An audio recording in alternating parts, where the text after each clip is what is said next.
5 men in a betting shop. 10 others were wounded. The illegal Ulster freedom fighters said they did it.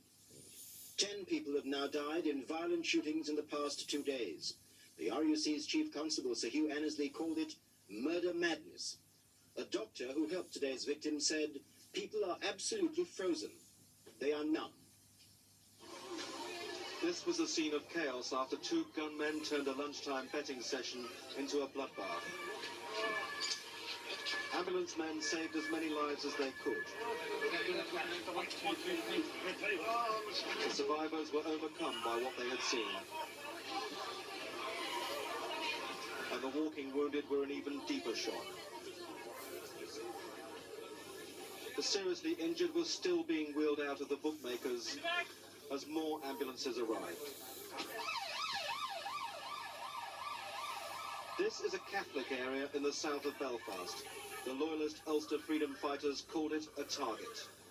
2 men, one with a handgun, the other with a rifle, walked into the bookmakers and immediately started shooting indiscriminately. They left behind shock, despair and grief. Our sons, our husbands, our brothers and all is getting shot there. What for? What's the game? Nothing at all. Look at this woman. Look at that woman down there. I do. But pardon? The family, the brother of mine, and the tell me he's dead. Our brother's dead. Too much horror, blood, death. Too much for any one day. It's horrific. When I got there, they were dying. 4 of them died while I was there with them. Only 24 hours after 3 were killed in another outrage in West Belfast, an even more shocking toll of casualties. 5 dead, 10 injured.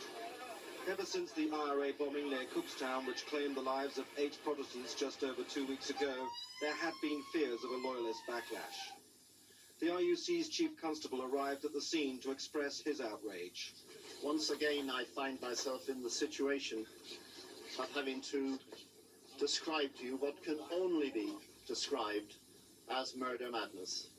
He denied that the violence here is becoming out of control and vowed that the murder inquiry will be pursued with utter vigour. But church leaders spoke of a new desperation because of the violence. There's no way in which a campaign can be conducted, calling itself a military campaign, without it degenerating into what we've had these days, which is simply sectarian gang shootouts. A kind of murder mania. Tonight, the father of the youngest victim of today's shootings, 15-year-old James Kennedy, spoke of his son's death. It wasn't his fault, was it? He got shot. He didn't help it escalate. I didn't help it escalate. So many innocent people are getting killed, you know. See, he was sense in any of it, you know. What kind of lad was he? He was an outgoing lad, following his chief. As the bodies were removed from the bookmaker's shop this evening, Belfast was in a state of shock, with fear of Republican retaliation and more deaths. Andrew Simmons, News at 10 in Belfast. Nearly 100 miles away on the border with the Republic, troops arrived to conduct a follow-up operation after yet another terrorist attack, but this time one that failed. An IRA gang had lured an off-duty UDR soldier who acted as a local dog warden to this isolated house near Belique in County Fermanagh so they could murder him. But the plan went wrong.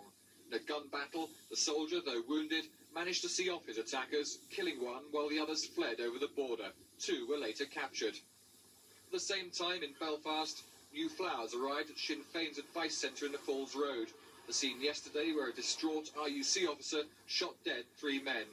The widow of one of them today spoke of her grief. He was just innocent. Just for me and the kids. That's all he was for. Me and the kids.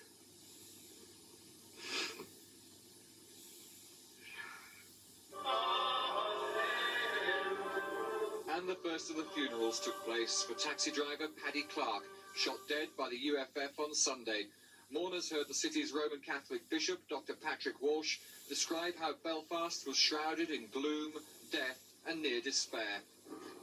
In Dungannon, another funeral for another victim, bakery worker Gordon Hamill, who was killed by the IRA on Monday.